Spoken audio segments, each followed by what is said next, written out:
Hello everyone. কেতিয়াবা আপুনি ভাবি চাইছেনে যে কাৰোবাক বিদায় দিয়াৰ সময়ত আমি গুড বাই বুলি কিয় কওঁ? ৰ'ব, গুড বাই মানেনো কি? আগৰ দিনত মানুহে গুড বাই বুলি কৈ কি বুজাইছিল? আজিকালি আমিনো কি বুজাওঁ? আৰু এটা কথা জানেনে?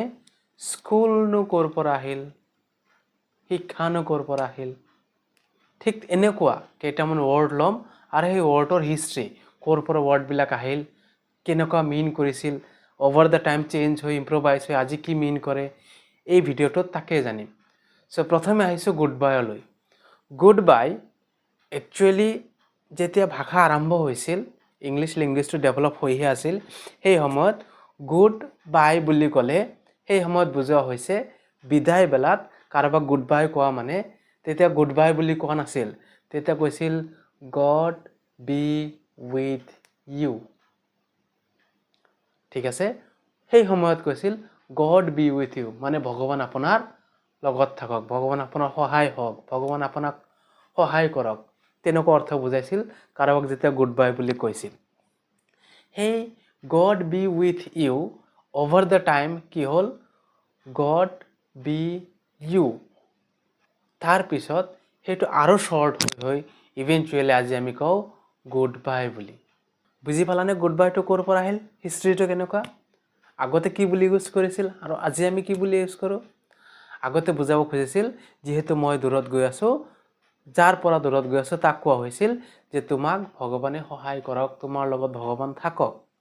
কিন্তু আজি আমি গুড বাই ছেপাৰেশ্যনৰ কাৰণেহে ইউজ কৰোঁ। ঠিক তেনেকুৱা স্কুল, এই স্কুলটোনো ক'ৰ পৰা আহিল জানানে? তুমি হয়তো ভাবিব পাৰা স্কুল মানে ষ্টাডি, মানে পঢ়া, লিখা পঢ়া, হয়নে? কিন্তু আচলতে তেনেকুৱা নহয়। এনচিয়েণ্ট টাইমত গ্ৰীকে ব্যৱহাৰ কৰিছিল স্কুলে, এটা টাৰ্ম যাৰ মানে আছিল যে এনেকুৱা এটা জাগা য'ত মানুহে জিৰণি লৈছিল, ৰেষ্ট লৈছিল। মানে এনচিয়েণ্ট টাইমত গ্ৰীকৰ কাৰণে আছিল স্কুল মানে সেনেকুৱা জাগা, মানে শিক্ষাটো তেতিয়াহে ল'ব যেতিয়া বেলেগ কাম কৰাৰ পিছত অলপ সময় পায়। মানে এইটো আছিল বহুত ফান টাইপ। স্কুলত যাব পাৰিলে ল'ৰা ছোৱালীয়ে ভাল পাইছে, ডাঙৰ মানুহে গৈছে। কিন্তু আজিকালি আমি স্কুলত যাবলৈ ভাল পাওঁনে? স্কুলটো ক'ৰ পৰা আহিল? গ্ৰীক মানুহবিলাকে স্কুল মানে বুজাইছিল লেইজাৰ বা জিৰণি লোৱা ঠাই। কিন্তু আজিকালি সেই জিৰণি লেইজাৰৰ পৰা হোমৱৰ্ক হৈ গ'ল আৰু আজিকালি আমি স্কুল যাবলৈ বেয়া পোৱা হ'লো লাহে লাহে। নেক্সট আৰু এটা শব্দ লৈছোঁ চেলাৰী। চেলাৰী নামৰ শব্দটো আহিছে লেটিন লেংগুৱেজৰ পৰা, যাৰ ৰুট টাৰ্ম আছিল চেলাৰিয়াম, যাৰ অৰ্থ আছিল চল্ট মানি। হয়, ঠিকেই শুনিছা। আগৰ দিনত ৰোমান চলজাৰ্ছবিলাকক কেতিয়াবা পে' কৰা হৈছিল টকাৰ সলনি চল্ট মানে নিমখ, বিকজ সেই সময়ত চল্টবিলাক আছিল মোৰ ভেলুৱেবল দেন গ'ল্ড। বুজি পালানে শব্দবিলাক ক'ৰ পৰা আহিছে?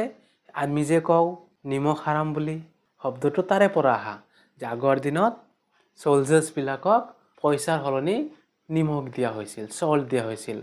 আৰু সেই চল্ট লৈ যিজনে কাম কৰা নাছিল ভালকৈ, ঠিকমতে ডিউটি কৰা নাছিল, তেওঁক নিমখ হাৰাম বুলি কৈছিল। সেইটোৱে আজি আমি ইউজ কৰোঁ সেই ৰেফাৰেঞ্চত নিমখ হাৰাম বুলি। থেংক ইউ ফৰ ৱাচিং দিছ ভিডিঅ'। আজিৰ কাৰণে এইখিনিয়ে। যদি এই ভিডিঅ'ৰ পাৰ্ট 2 লাগে তোমালোকে কমেণ্ট বক্সত কমেণ্ট কৰি দিবা, নিশ্চয় পাৰ্ট 2 লৈ আহিম। Thank U.